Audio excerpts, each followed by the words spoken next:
Padre Celestial, te damos gracias por las maravillosas bendiciones que has derramado sobre nosotros. Te damos gracias por la vida y por la salud, y especialmente por tu santa palabra. Pedimos, Señor, que al abrir tu santo libro, tu Espíritu Santo, se manifieste en este lugar con poder. Que podamos comprender los 4 secretos de la verdadera riqueza. Te lo pedimos en el precioso nombre de tu Hijo, Cristo Jesús. Amén. Quiero extenderle a todos los que vinieron hoy un saludo muy cordial, agradecerles por haber venido a esta reunión. También quiero saludar a todos los que nos están viendo vía satélite en la pantalla de televisión en todos los países del mundo de habla hispana. Estamos muy contentos de que estén con nosotros. Hoy vamos a estudiar los 4 secretos de la verdadera riqueza. ¿Saben ustedes que el Señor Jesucristo habló de muchos temas? Pero no hubo un tema del cual habló Jesús más que el asunto del dinero. Jesús habló del amor, Jesús habló de la iglesia, Jesús habló de muchas cosas, pero habló más del dinero que de cualquier otro tema, porque Jesús sabía que el dinero es algo que puede causar nuestra perdición eterna o puede ser una bendición para nosotros y para la raza humana. En nuestro tema de hoy vamos a estudiar 4 principios de cómo administrar los bienes materiales que Dios nos ha concedido. Va a ser un tema muy metódico, muy sencillo, muy organizado. Lo que vamos a hacer es tomar cada uno de estos 4 principios y desmenuzarlo cuidadosamente. El primer principio que necesitamos recordar cuando hablamos de la administración de lo que Dios nos ha concedido en términos de bienes materiales es que Dios es el dueño de todas las cosas. Ahora, yo sé que nosotros tenemos la tendencia de decir, ¿cómo te gusta mi carro? O me compré mi casa, o tengo mucho dinero mío en el banco. Pero técnicamente hablando, la Biblia enseña que nada de lo que tenemos nos pertenece a nosotros. Todo lo que tenemos pertenece a Dios. El primer principio es que Dios es el dueño de todas las cosas. Si reconocemos eso, nuestra vida será tanto mejor. Vamos a leer algunos versículos de la Biblia que nos presentan este principio tan importante que Dios es el dueño de todas las cosas. Vamos a Génesis, el capítulo 1 y el versículo 1. Ni siquiera tenemos que buscar ese versículo, el primero de la Biblia. Dice allí, en el principio creó Dios los cielos y la tierra. Es decir, el creador de todas las cosas, según dice la Biblia, fue Dios. Y como Dios fue el creador, Él es el dueño absoluto de todo. Noten el Salmo 24 y el versículo 1, donde también se nos habla de Dios como el propietario de todas las cosas. Dice allí en el Salmo 24 y el versículo 1, de Jehová es la tierra y su plenitud, el mundo y los que en él habitan. Note que dice que de Jehová es la tierra y su plenitud. La palabra plenitud significa todo lo que está en la tierra. La tierra es de Dios y todo lo que está en la tierra pertenece a Dios. Inclusive los que habitan en el planeta Tierra. Todos pertenecen a Dios. Noten el Salmo 95 y el versículo 5. Salmo 95 y el versículo 5 dice, hablando del mar, lo siguiente: suyo también el mar, pues Él lo hizo. ¿Por qué razón es el mar de Dios? ¿Por qué qué? Porque Él lo hizo y sus manos formaron la tierra seca. Es decir, el mar y la tierra seca pertenecen a Dios porque Dios hizo ambas cosas. Notemos también el Salmo 50 y los versículos 10 al 12. Salmo 50 y el versículo 10 hasta el versículo 12. Dice allí lo siguiente, hablando Dios: porque mía es toda bestia del bosque y los millares de animales en los collados. Conozco todas las aves de los montes, y todo lo que se mueve en los campos me pertenece. Si yo tuviese hambre, no te lo diría a ti, porque mío es el mundo y su plenitud. Los cielos son de Dios, la tierra es de Dios. La plenitud de lo que está en la tierra es de Dios. Las bestias son de Dios. Las aves son de Dios. Ahora, ¿qué diríamos del oro y la plata? Oh, también son de Dios. Noten el libro de Ageo, el capítulo 2 y el versículo 8. Ageo, el capítulo 2 y el versículo 8. Aquí está hablando Dios y fíjense lo que dice. Mía es la plata y mío es el oro, dice Jehová de los ejércitos. ¿De quién es el oro y la plata? El oro y la plata pertenecen a Dios. Ahora yo pregunto, ¿de quién es nuestro cuerpo? El cuerpo que tenemos nosotros, ¿a quién pertenece? La Biblia nos dice que nuestro cuerpo pertenece también a Dios. Noten 1 Corintios, el capítulo 6 y los versículos 19 y 20. 1 Corintios, el capítulo 6 y el versículo 19 y 20. Dice aquí el apóstol San Pablo: ¿o ignoráis que vuestro cuerpo es templo del Espíritu Santo, el cual está en vosotros, el cual tenéis de Dios, y que no sois vuestros? Porque habéis sido comprados por precio. Glorificad pues a Dios en vuestro cuerpo y en vuestro espíritu, los cuales son ¿de quién? Los cuales son de Dios. Nuestro cuerpo y nuestro espíritu pertenecen ¿a quién? Pertenecen a Dios. Fíjense qué interesante el panorama que estamos viendo. La tierra es de Dios, el cielo es de Dios, la plenitud de lo que está en la tierra es de Dios, las bestias son de Dios, los árboles son de Dios, el oro y la plata pertenecen a Dios, nuestro cuerpo pertenece a Dios y nuestro espíritu, que es nuestra mente, también pertenece a Dios. Hay muchos que dicen por ahí: bueno, este cuerpo yo puedo hacer lo que yo quiera con él, porque al fin y al cabo es mío. Especialmente aquellos, por ejemplo, que creen en el aborto, dicen: yo puedo hacer con mi cuerpo lo que yo quiera. En realidad, la Biblia enseña que nuestro cuerpo no es nuestro. Nuestro cuerpo pertenece a Dios. Ahora, el apóstol Pablo, en 1 de Timoteo 6 y el versículo 7, expresa el mismo principio. Y yo creo que ustedes estarían de acuerdo conmigo y con el apóstol Pablo.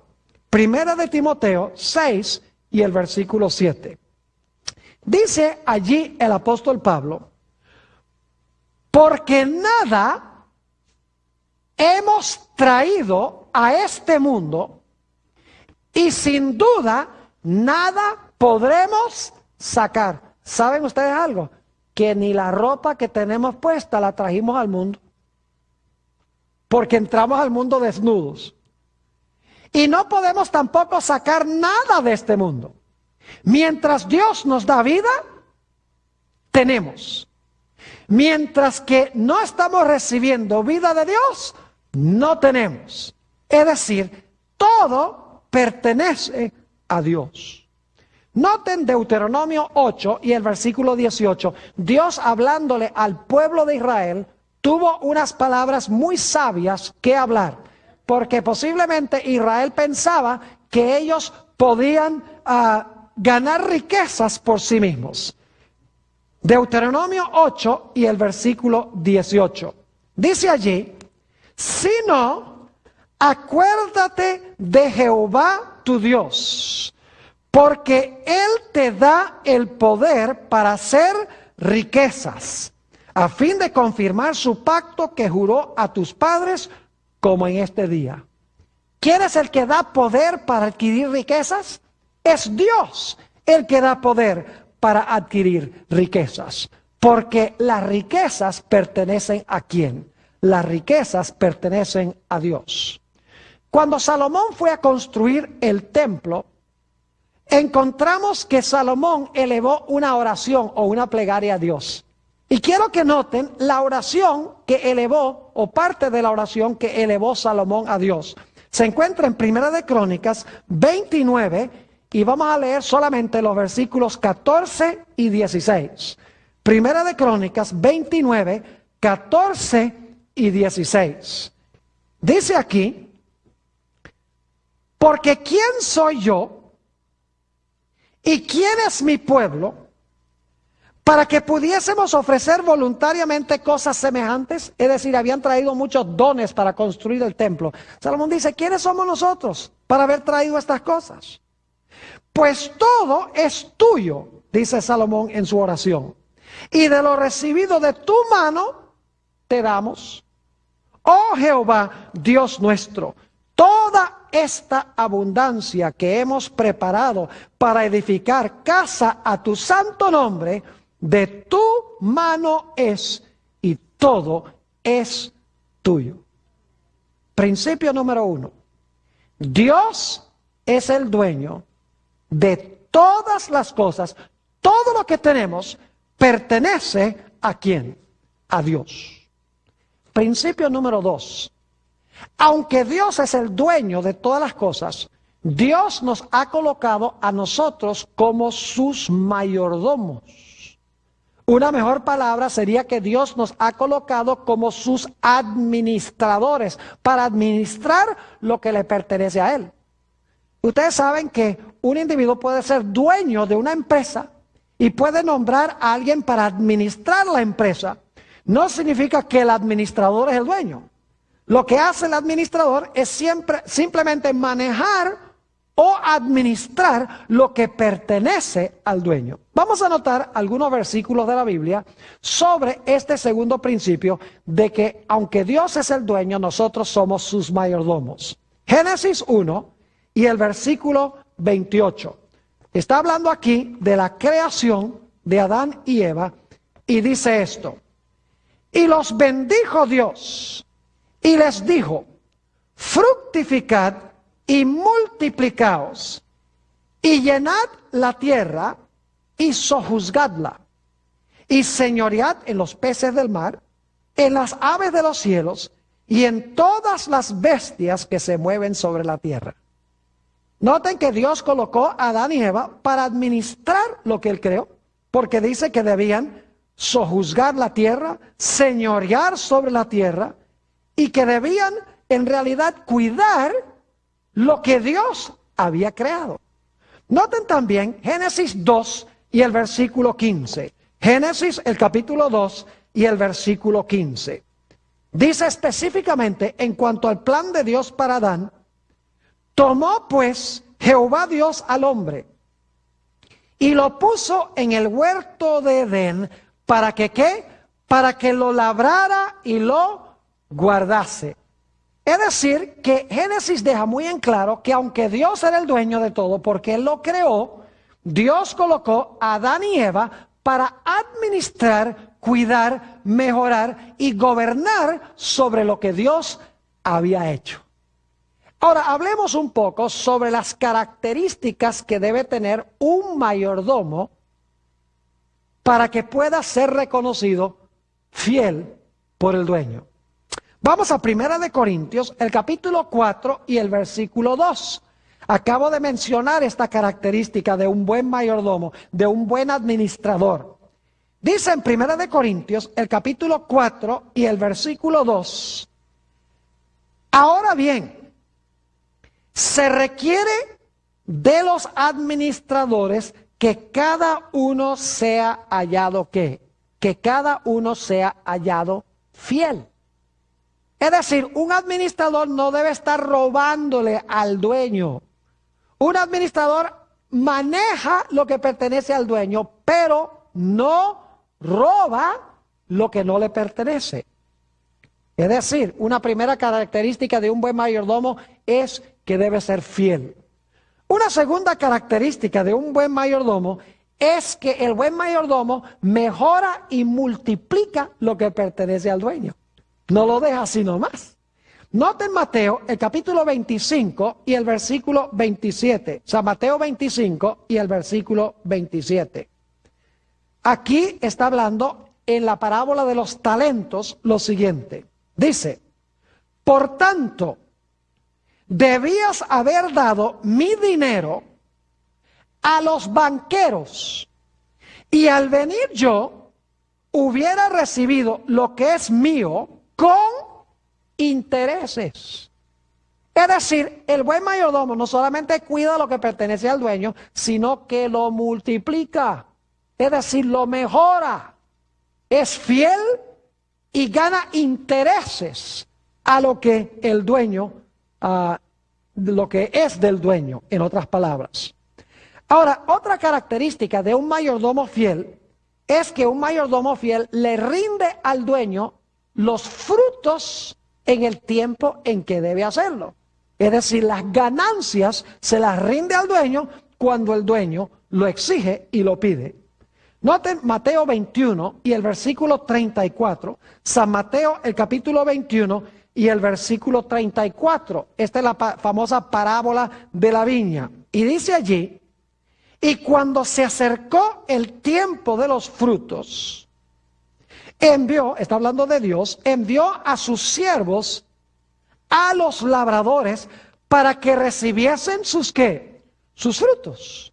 Es decir, un mayordomo es fiel. En segundo lugar, un mayordomo multiplica lo que pertenece al dueño. En tercer lugar, un buen mayordomo le rinde al dueño lo que el dueño espera a su debido tiempo. Noten otra característica de un mayordomo fiel. Lucas 16 y el versículo 2. San Lucas 16 y el versículo 2. Algún día un mayordomo tiene que rendirle cuentas al dueño. Es decir, el dueño va a examinar los libros para ver si el mayordomo o el administrador llevó bien la contabilidad. Dice en Lucas 16, 2. Entonces le llamó y le dijo, ¿qué es esto que oigo acerca de ti? Da cuenta de tu mayordomía, porque ya no podrás ser más mayordomo.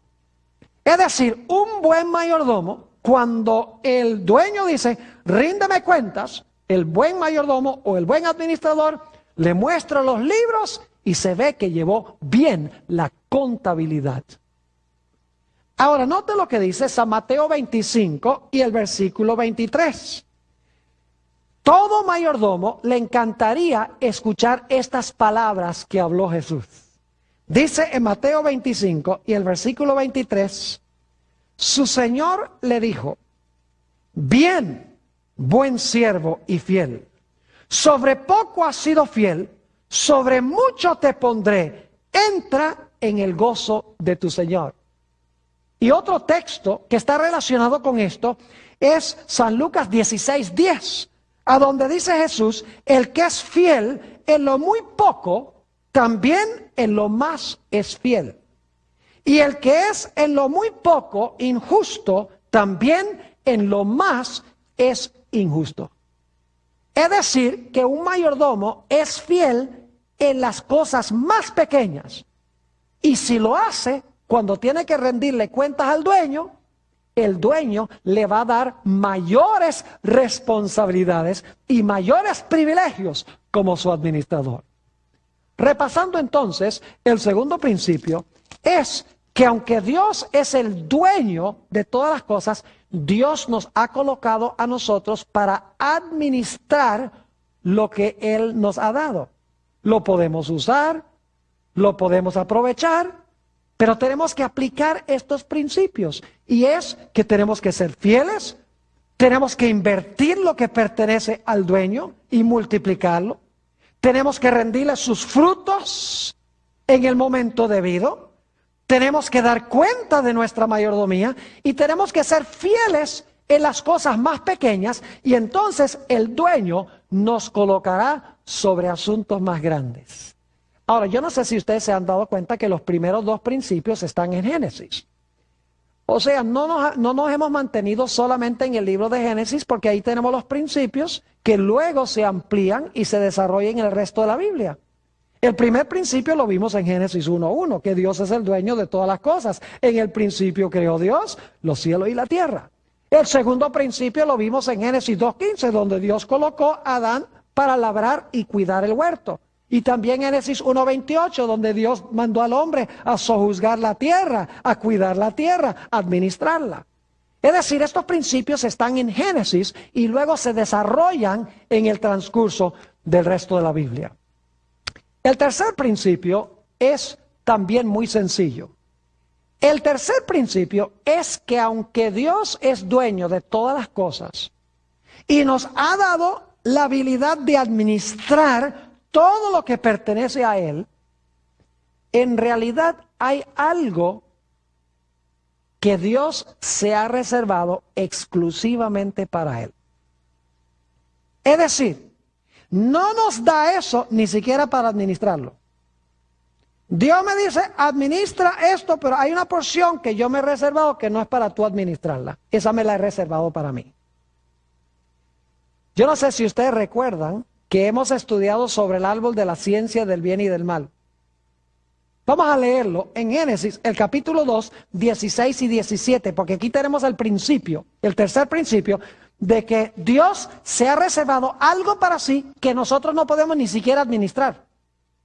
No nos lo ha dado para administrarlo nosotros. Se lo ha reservado para Él. Noten Génesis 2, 16 y 17. Dice, y mandó Jehová Dios al hombre diciendo, de todo árbol del huerto podrás comer, mas del árbol de la ciencia del bien y del mal no comerás, porque el día que de él comieres, ciertamente morirás. Yo pregunto, ¿todos los árboles del huerto pertenecían a Dios? ¿Todos? Claro que sí, pero había un árbol que pertenecía especialmente a Dios. Claro que sí. Adán y Eva podían administrar todos los árboles, inclusive podían comer de todos los árboles, pero había un árbol que Dios dijo, este no me lo van a administrar, este no lo van a usar para ustedes, este árbol yo me lo reservé exclusivamente para mí. Ahora yo pregunto, de nuestros recursos materiales, Dios nos ha dado una porción que le pertenece exclusivamente a Él y que nosotros no tenemos derecho ni siquiera de administrarlo. Claro que sí. ¿Cómo se llama? Se llama el diezmo, exactamente. Vamos a leer un poco en cuanto al diezmo en la Escritura. Fíjense que tenemos estos principios en Génesis, ¿verdad que sí? Dios creó los cielos y la tierra. Son de Él. Segundo, Dios colocó a Adán y Eva para administrar las cosas en la tierra, en el huerto. Tercer principio, aunque todo se lo dio Dios a Adán y Eva para que lo mejoraran y para que lo cuidaran, Dios se reservó un árbol para Él. Ahora, noten lo que dice en Levítico 27 y el versículo 30 sobre el asunto del diezmo. Dice allí, en Levítico 27 y el versículo 30, el diezmo de la tierra, así de la simiente de la tierra, como el fruto de los árboles, de Jehová es cosa dedicada a Jehová. ¿A quién le pertenece el diezmo? A Dios. ¿Y saben cuánto es el diezmo? El diezmo es ¿qué?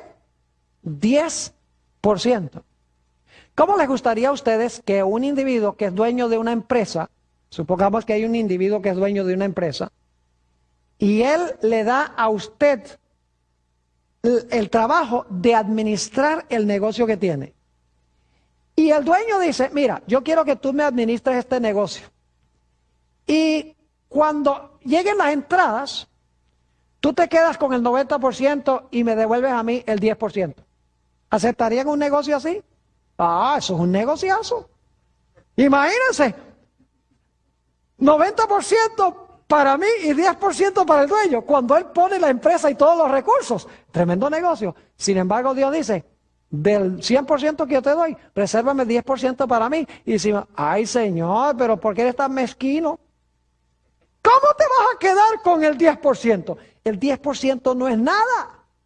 Dios nos da el 90% para administrar, pero el diezmo lo ha apartado para Él. Ni siquiera podemos administrarlo, porque es como el árbol de la ciencia del bien y el mal. Dios lo ha reservado para sí. Algunos dicen, pastor, pero el diezmo era para los judíos. Hoy en día nosotros no somos judíos, así que no hay que diezmar. Escuchen bien, el diezmo no comenzó con los judíos. El diezmo, el principio del diezmo comenzó en el huerto del Edén con ese árbol. Y en Génesis hay dos lugares a donde se menciona el diezmo antes que existiera un judío. Noten Génesis, el capítulo 14 y el versículo 18 al 20. Génesis 14, 18 al 20. Esto está hablando de Abraham. Y dicho sea de paso, Abraham no era judío. Dice en Génesis 14, 18 al 20, que después que Abraham regresó trayendo a Lot, a quien habían llevado de rehén, con todos los bienes que habían robado esos individuos, esos reyes que habían venido a pelear contra Sodoma, dice, entonces Melquisedec, rey de Salem y sacerdote del Dios Altísimo, sacó pan y vino. Fíjense que dice aquí que Melquisedec sacó ¿qué? Pan y vino. Ahí tenemos una prefiguración de la Santa Cena que se menciona en el Nuevo Testamento. Dice, y le bendijo diciendo, bendito sea Abraham del Dios Altísimo. Ahora escuchen, creador de los cielos y la tierra. ¿Qué es Dios? ¿Qué es el Altísimo? ¿Qué? Creador de los cielos y la tierra. Bendito sea el Dios Altísimo que entregó tus enemigos en tu mano. Dos cosas. Dios es el creador y Dios entregó los enemigos en manos de Abraham. ¿Y qué hizo Abraham como resultado de reconocer a Dios como creador y de reconocer a Dios como el libertador? Dice en la última parte del versículo 20, y le dio a Abraham los diezmos de todo. Es decir, Abraham reconoció que Dios era el dueño y que era el libertador o el redentor antes que existiera un judío. Existe, en otras palabras, el principio del diezmo ya en el libro de Génesis. También en el capítulo 28, después que Jacob vio ese sueño de la escalera que iba desde la tierra hasta el cielo, y subían y bajaban ángeles sobre esa escalera, note lo que dice Jacob después de ver la escalera. Génesis 28 y el versículo 22. Dice allí, Jacob, y esta piedra, 28-22, y esta piedra que he puesto por señal, será casa de Dios. Y de todo lo que me dieres, el diezmo apartaré para ti. ¿Qué prometió Jacob? ¿Devolverle a Dios qué cosa? El diezmo. Entonces el diezmo no comenzó con Moisés. El diezmo no comenzó con los judíos. Porque la Biblia nos dice que Abraham y Jacob ambos diezmaron. Y en Génesis el capítulo 2 tenemos en el árbol que Dios se reservó para sí ya el principio del diezmo. Es decir, aunque todo el dinero en realidad pertenece a Dios, Dios se ha reservado el 10% para él. Ahora, ¿para qué es que Dios mandó a la gente a devolver o a pagar el diezmo? Note lo que dice en Números 18, 20 y 21. Cuando el pueblo de Israel entró en la tierra de Canaán, escuchen bien, cuando Israel entró en la tierra de Canaán, habían 12 tribus. Y Dios le dio una porción de tierra a cada una de las tribus para que se las repartieran entre las familias. Pero una de las 12 tribus no recibió herencia en Canaán, en la tierra prometida. Esa fue la tribu de Leví. No recibió ningún trozo de tierra. La razón es que los levitas debían servir las necesidades espirituales del pueblo. Es decir, ellos no debían dedicar su tiempo cosechando y sembrando y vendiendo productos agrícolas en el mercado. Ellos debían dedicar 100% de su tiempo a la causa de Dios, a las necesidades espirituales del pueblo. Y por lo tanto Dios dijo, ustedes no van a tener tierra.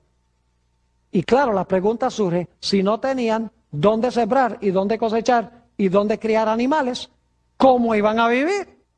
Pues Dios dijo, como los levitas sirven las necesidades espirituales del pueblo, entonces el pueblo debe diezmar para que a través de los diezmos los levitas puedan vivir. Porque si los levitas sirven las necesidades espirituales del pueblo, el pueblo entonces debe proveer las necesidades materiales de los levitas. Noten el capítulo 18 de Números y el versículo 20 y 21. Y Jehová dijo a Aarón, de la tierra de ellos, es decir, de los cananeos, no tendrás heredad, ni entre ellos tendrás parte. Yo soy tu parte y tu heredad en medio de los hijos de Israel. Y ahora escuchen bien.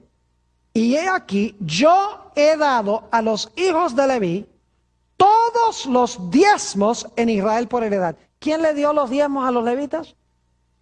No fue Aarón. ¿Fue quién? Dios. Es decir, Dios dice, el diezmo es mío y ahora el diezmo mío yo se lo voy a dar a los levitas. Sigue diciendo, y he aquí, yo he dado a los hijos de Leví todos los diezmos en Israel por heredad. ¿Y por qué razón? Por su ministerio.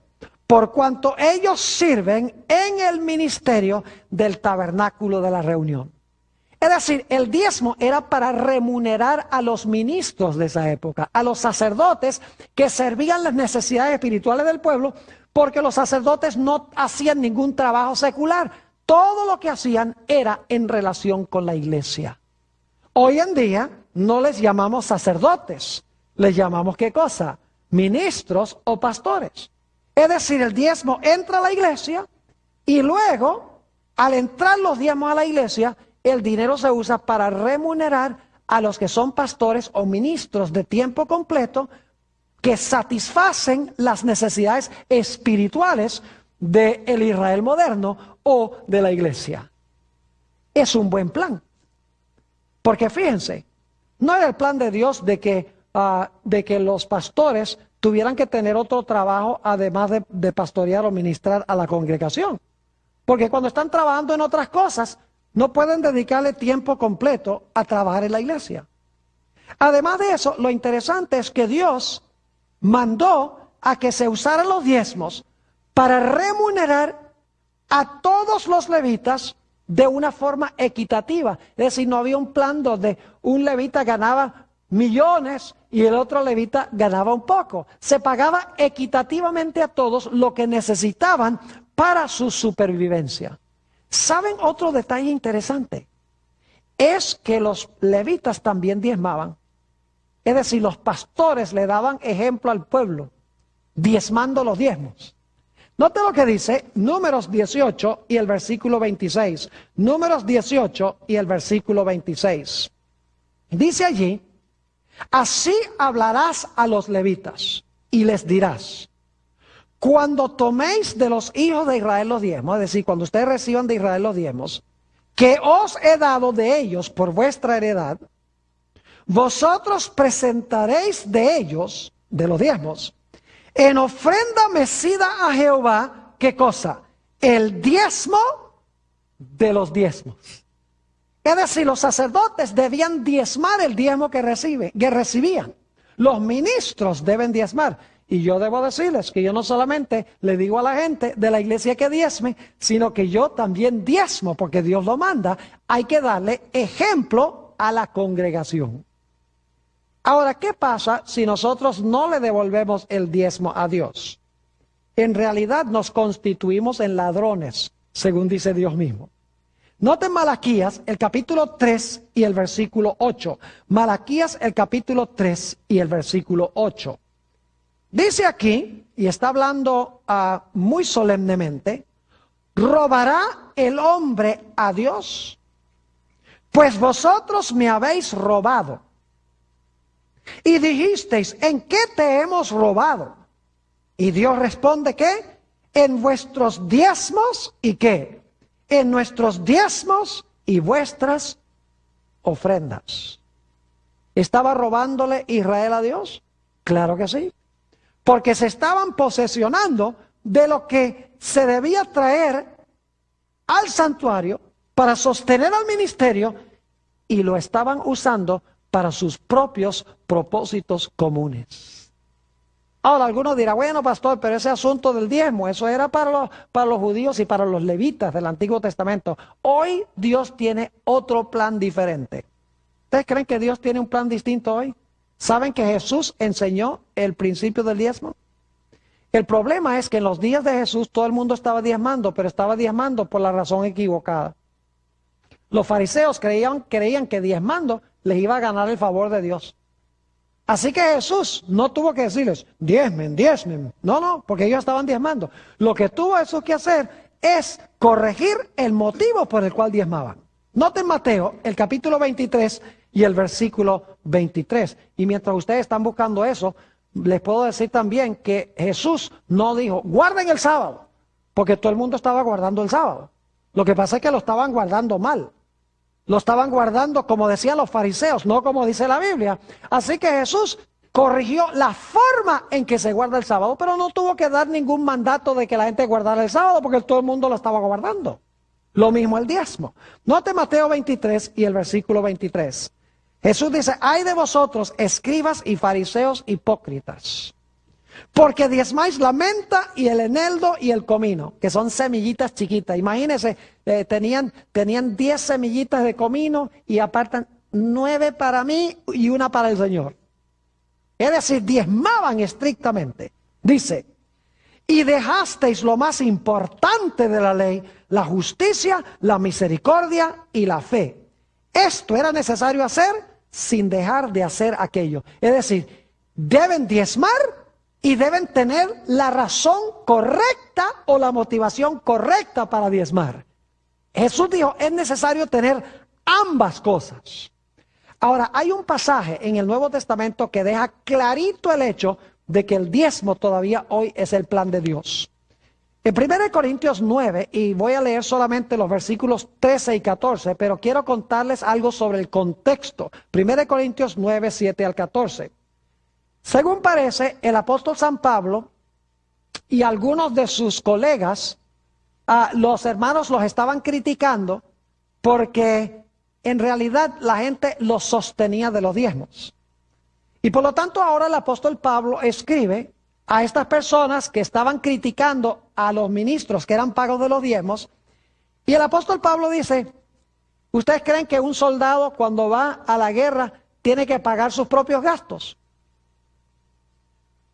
¿Ustedes creen que los soldados que están en Irak tienen que pagar su propio uniforme, su propia comida, su propia vivienda, todo? No. Él dice, si un soldado va a pelear en la guerra, es justo que se le pague.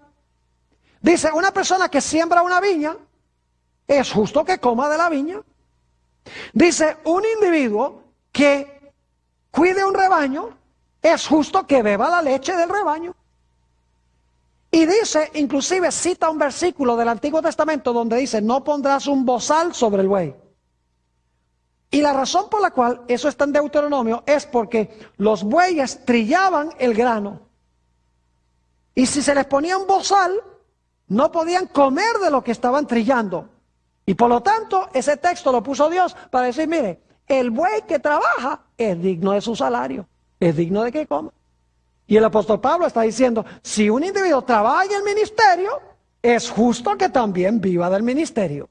Note los versículos 13 y 14 de 1 Corintios, el capítulo 9. Dice aquí el apóstol San Pablo, ¿no sabéis que los que trabajan en las cosas sagradas comen del templo? ¿Quiénes trabajaban en las cosas sagradas?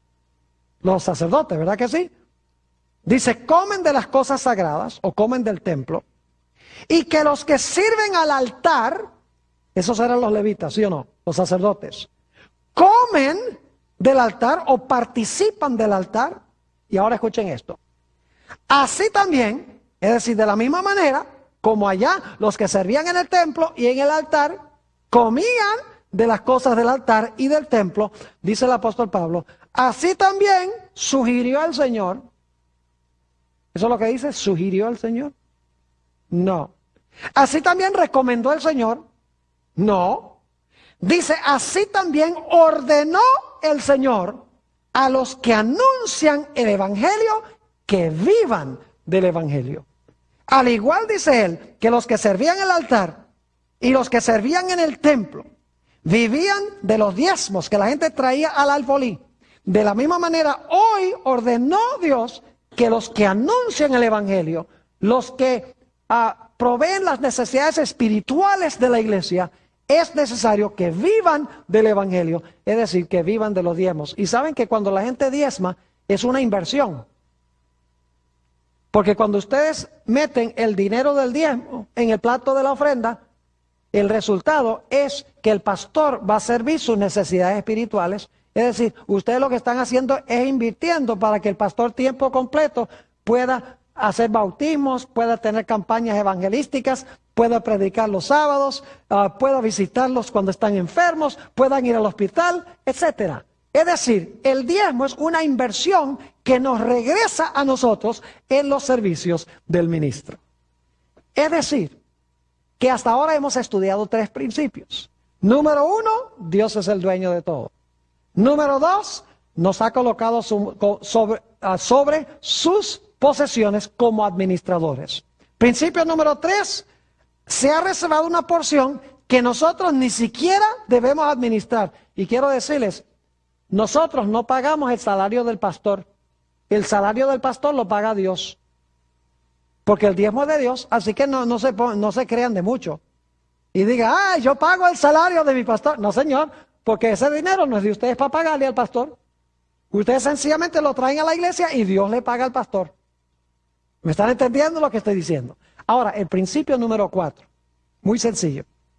El principio número 4 es que si nosotros respetamos la porción que Dios se ha reservado, el resultado va a ser bendición.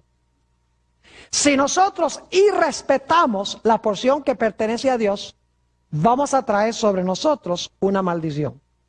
¿Saben ustedes que en el libro de Génesis nos dice que Dios bendijo todo lo que Él creó? Noten Génesis 1:28, lo voy a leer rápidamente. Dice, y los bendijo Dios, y les dijo, fructificad y multiplicaos, llenad la tierra y sojuzgadla, y señoread en los peces del mar, y en las aves de los cielos, y en todas las bestias que se mueven sobre la tierra. Dios bendijo todo lo que creó. Pero luego en Génesis, el capítulo 3, dice que Adán y Eva pecaron. ¿Y saben cuál fue el pecado de ellos? Se agarraron lo que Dios se había reservado para él. Podríamos decir que se agarraron el diezmo de Dios para usarlo para ellos. Es decir, no respetaron la porción de Dios. Y como resultado, ¿qué vino al mundo? Ustedes pueden leer en Génesis, solo les doy las referencias, Génesis 3:14, Génesis 3:17 y Génesis 4:11. Nos dice que la serpiente fue maldita, la tierra fue maldita y cayó una maldición sobre Caín. Es decir, cuando tomaron la porción que pertenecía a Dios, como resultado vino ¿qué cosa? La maldición. No es que Dios dice, si tú no me devuelves el diezmo, te maldigo. No. Cuando usamos la porción que pertenece a Dios, nosotros traemos sobre nosotros mismos una maldición. Note lo que dice Malaquías 3 y los versículos 9 y 10. Malaquías 3 y el versículo 9 y el versículo 10. Este es el pasaje famoso sobre el diezmo en la Escritura. Dice aquí Dios, malditos sois con maldición, porque vosotros, la nación toda, me habéis robado. ¿Por qué es que vino la maldición? Porque la nación había ¿qué? Robado a Dios. Luego Dios da la solución, dice, traed todos los diezmos al alfolí. El alfolí era un lugar en el templo a donde la gente traía para depositar los bienes agrícolas que traían. Dice, traed todos los diezmos al alfolí y haya alimento en mi casa, es decir, en el templo, y probadme ahora en esto, dice Jehová de los ejércitos, si no os abriré las ventanas de los cielos y derramaré sobre vosotros bendición hasta que sobreabunde. Dios dice, soy malditos con maldición porque me han robado. Dice, pero si ustedes respetan mi porción, les voy a derramar una bendición que no van a tener suficiente espacio para recibir las bendiciones que yo les voy a derramar. Es una promesa de Dios. Hallamos ilustraciones de esto en la Sagrada Escritura. Tenemos, por ejemplo, la historia de Elías. No había llovido por 3 años.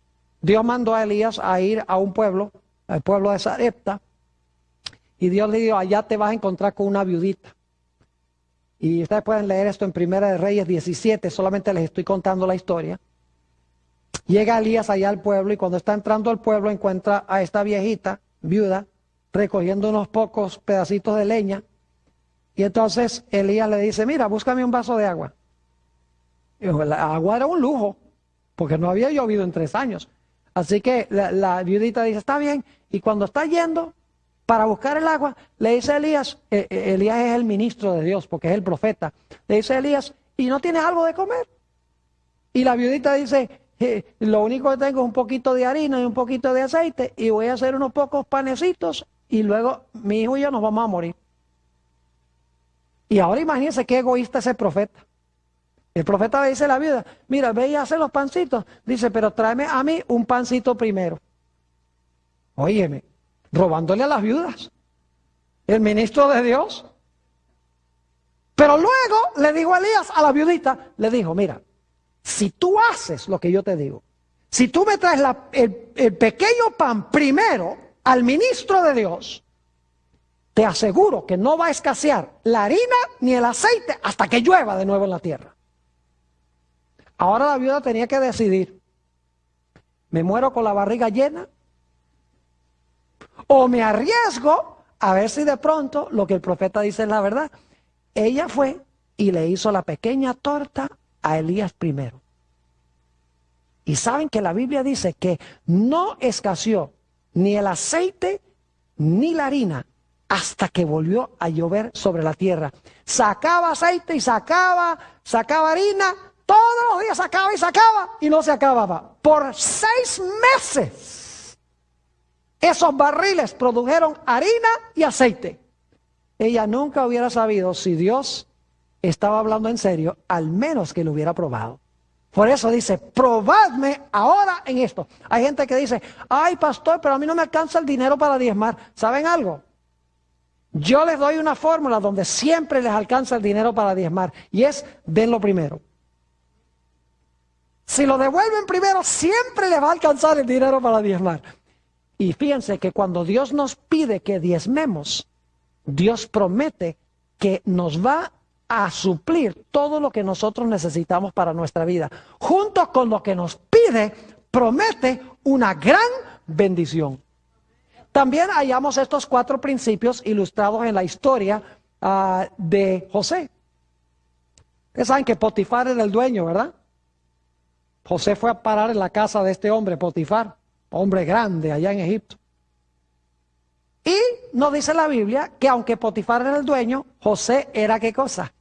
Era el mayordomo. Y era un buen mayordomo.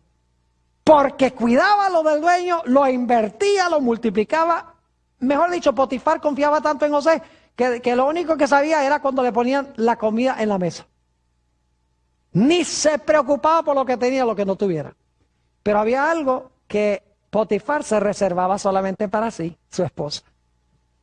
Y ahí era que se iba a probar la mayordomía de José. Podía administrar todo, pero la esposa era de Potifar.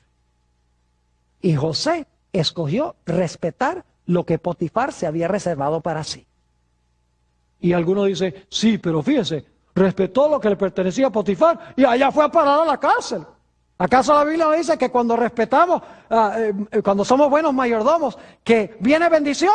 Pero es que a veces las bendiciones no vienen inmediatamente. A veces las bendiciones se demoran. José fue a parar a la cárcel, eso es verdad. Pero para hacer una larga historia corta, al final, como resultado de ir a la cárcel, Conoció al copero de Faraón, llegó a ser el primer ministro de Egipto y llegó a librar a su familia de morir de hambre. Dios ciertamente lo bendijo. No crean que Dios, inmediatamente que empiecen a diezmar, les va a llover billetes del cielo. No, a veces se demora, pero Dios promete que no nos va a faltar. Leamos algunos versículos para concluir sobre estos principios. ¿Entienden los principios? Sencillitos. Dios es el dueño de todo. Nosotros somos sus administradores. Dios se ha reservado una porción que es exclusivamente para Él. Si respetamos esa porción, bendición. Si irrespetamos esa porción, maldición. Así de sencillo es. Ahora, escuchen bien lo que dice Hechos 20:35. Porque uno de los mayores problemas que tiene el hombre es que el hombre es egoísta por naturaleza. Le gusta acaparar, le gusta guardar, le gusta ahorrar, no le gusta dar.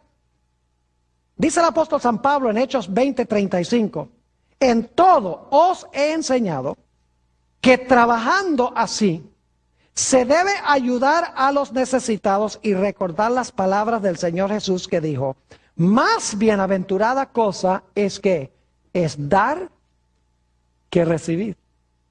Más bienaventurada cosa es dar que recibir. ¿Te recuerdas la historia de Zaqueo? Cuando Zaqueo se convirtió al Señor, inmediatamente cambió la forma como administraba su dinero. Antes era egoísta y era ladrón, porque cobraba impuestos y cobraba más de la cuenta. Pero cuando se entregó a Jesús, públicamente llega Zaqueo y dice, ahora yo anuncio que la mitad de mis bienes van para los pobres. Y dice, y algunos dicen, ¿y por qué nada más la mitad? ¿Por qué no todo? Por la segunda parte de lo que dijo. Dijo, y si en alguien he defraudado, le voy a pagar 4 veces más de lo que le defraudé. La otra mitad la necesitaba para pagarle a todos los que había defraudado. Es decir, cuando se convirtió a Jesús, su forma de mirar el dinero, ¿qué? Cambió. Ustedes recuerdan la historia de la viudita. Esa se encuentra en San Marcos, el capítulo 12. Jesús está parado con los discípulos. Llega una viudita ahí, pobrecita, con 2 blancas, con 2 moneditas. Y ustedes pueden leer ahí, los magnates, los importantes, venían y traían sus manos llenas de monedas y las echaban ahí. Y todo el mundo, mire cuánto echó ese. Y llega la viudita en medio de todos esos, y ahí, sin que se fijara nadie, mete las 2 blancas. Y dice ahí en San Marcos, el capítulo 12, Jesús dice, mire, le dice a los discípulos, esa viudita dio más que todos los demás. Porque ellos dieron de lo que les sobraba, pero ella dio todo lo que tenía. ¿Saben ustedes que nuestra generosidad no se mide por lo que damos, sino por lo que nos queda después que damos? No registró eso, ¿verdad? El sacrificio no se mide por lo que damos, sino por lo que nos queda después que hemos dado. Si damos y nos queda un montón, no hemos hecho ningún sacrificio. Lo que hizo que la viuda hubiera dado más es que cuando ella dio, no le quedó nada. Eso es sacrificio de verdad. Note lo que dice el apóstol Pablo, 1 Timoteo 6 y el versículo 9 y 10. El dinero es un peligro grandísimo, queridos hermanos y amigos. Es un peligro. Puede traer mucha bendición al mundo, pero también representa un peligro para nosotros. 1 Timoteo 6, 9 y 10. Dice, porque los que quieren enriquecerse caen en tentación y lazo, y en muchas codicias necias y dañosas, que hunden a los hombres en destrucción y perdición.